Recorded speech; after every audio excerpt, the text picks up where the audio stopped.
Waiting for nothing, the thrill of Bolshevik cues. If you're ready to uncover the hidden chains dragging our future into the abyss, hit that like, smash the share, and lock in your subscribe or follow, because truth like this demands an army of awakened minds.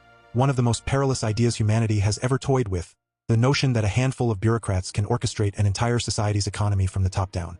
We're talking about enforced central planning, that arrogant belief that some elite group knows better than millions of individuals how to allocate resources, set prices, and dictate production. I'll be walking you through why this approach isn't just flawed. It's downright destructive, breeding shortages, endless waiting lines, and a slow rot that poisons generations.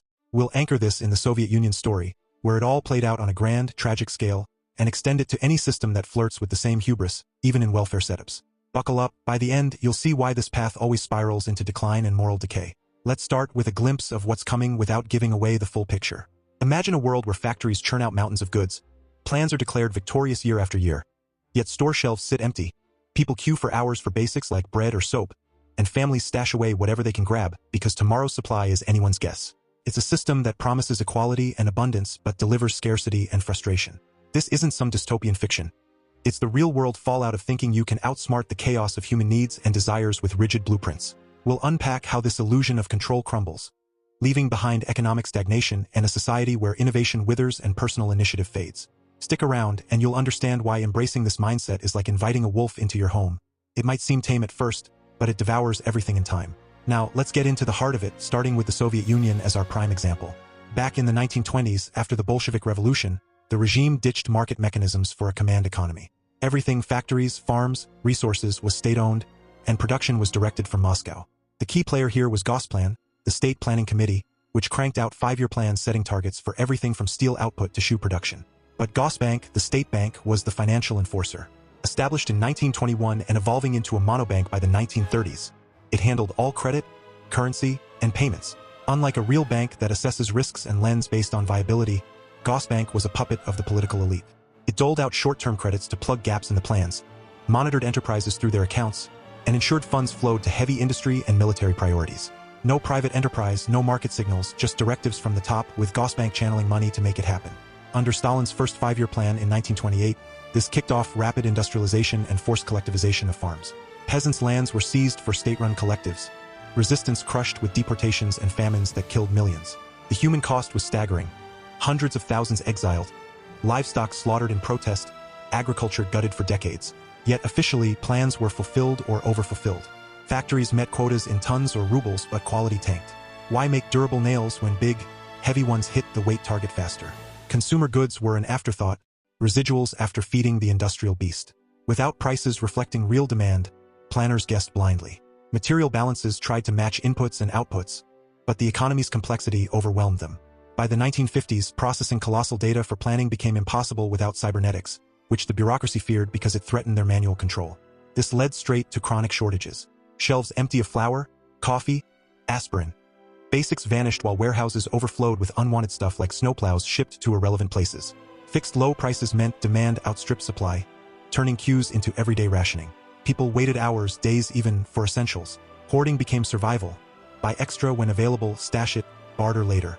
Labeled antisocial by the regime, it was rational. Why trust planners who ignored your needs? Black markets thrived. Quality plummeted since incentives rewarded quantity, not usefulness. Enterprises hoarded inputs to buffer delays, inflating artificial demand and worsening imbalances. Bureaucratic rigidity meant no quick fixes for shifts like poor harvests. By the Brezhnev-era, stagnation set in. Growth slowed, corruption ballooned. Gosbank's role in this? It propped up the facade, issuing credit per orders, but couldn't mask the rot. Fiscal strains from perestroika reforms in the 1980s cracked it open, leading to the 1991 collapse. The USSR dissolved, functions splintering to national banks, economy in ruins. Diving deeper into the themes, the core danger is the hubris, the overweening arrogance of central planners. They assume they can grasp an economy's infinite variables, millions of preferences, local conditions, innovations.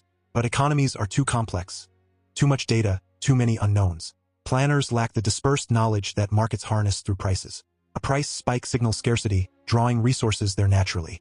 Without that, misallocation reigns. In the Soviet case, prioritizing heavy industry starved consumers, creating disproportions that snowballed. This isn't just inefficiency. It's coercive. To enforce plans, they resorted to ratchet effects, raising quotas endlessly, and labor camps for wreckers. Dissent crushed. Information distorted as managers fudged reports to survive. Extend this to any social system, including welfare states. Even partial central planning, like heavy subsidies or regulations, breeds similar ills. Fixed low prices for doctors create shortages. Long waits for care. Welfare programs meant to help encourage less work and broken families, imposing deadweight losses. Value destroyed as people alter behaviors harmfully. Ethanol mandates hike food prices, hurting the poor. In emerging economies, adopting welfare models prematurely inhibits growth, piles on debt. Unsustainable spending crowds out roads, education, defense. Globally, austerity follows as systems strain, eroding services despite rising needs. Why is enforced central planning core evil? It strips individual sovereignty, treating people as cogs in a machine. For current generations, it means scarcity, queues, black markets, lives wasted in lines instead of creation. Future ones inherit decline. Innovation stalls without incentives, bureaucracy bloats, corruption festers. It leads to degeneracy, a moral and cultural rot. Power corrupts planners with hubris syndrome, degenerating cognition as they cling to control. Societies lose vitality. Passivity replaces initiative, speculation trumps production. In the USSR, it morphed from revolutionary zeal to stagnant privilege, economy degenerating into chaos. Welfare variants perpetuate cycles. Temporary fixes fade, locking in poverty. It's zero-sum. One person's gain is another's loss, breeding resentment, division. No adaptability. Crises like pandemics expose the folly, as planners lack info and incentives, ignoring data while people suffer. History echoes this. Khrushchev lamented, "When I was a worker, there was no communism, but there were potatoes, and now we have built communism and there are no potatoes." Peasant quip captured the absurdity. Or consider the Dead Road, a Stalin-era railway to nowhere, wasting lives and resources in frozen wastes, abandoned mid-build. Whales hunted to near extinction for quotas. Trains running empty to meet schedules. Empty achievements. Income per head a ninth of capitalist neighbors by the Cold War's end. Even cybernetic reforms were sabotaged by nomenclatura fearing lost perks. Adam Smith's warning rings true. Directing capitals assumes authority, nowhere so dangerous as in the hands of a man who had the folly and presumption enough to fancy himself fit to exercise it. Wrapping up, if there's one takeaway, it's this: steer clear of central planning's siren call. It promises utopia but delivers dystrophy, a withering of society's muscle. Embrace systems where individuals decide, prices guide, and freedom fuels progress. The Soviet collapse, Gosbank's impotence amid the rubble, proves it. Don't let hubris blind us. Learn from the past to build resilient futures. Thanks for tuning in.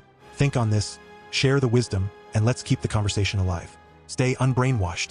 Stay free.